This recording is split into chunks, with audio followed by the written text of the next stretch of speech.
Hello, Long Island relocation team. I hope everybody's doing well. Happy 2020.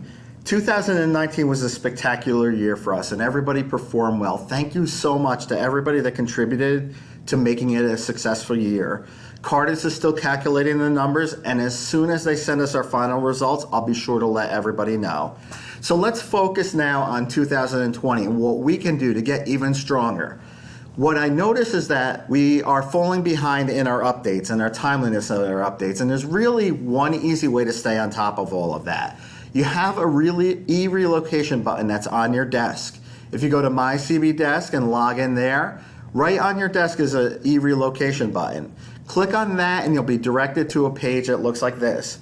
It gives you information about all your updates that are due. It also will have a link, and you don't see it here because this is just a sample file.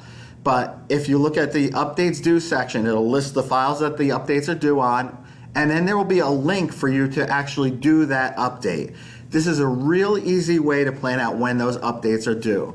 It also tells you how you're doing performance-wise, as far as your update timeliness on the files and your conversion on the files that are coming into you, as well as your BMA variance, your accuracy on some of the reporting that you're doing. It'll tell you what files you have on hold, your pending referrals, and also give you a history of your files. So if you're getting a lot of your update late notifications from the specialist, please go to use relocation or e-relocation on a regular basis. It's so simple. You can go in there, you can track your files, make that part of your everyday routine as far as relocation business goes, and will be golden in 2020.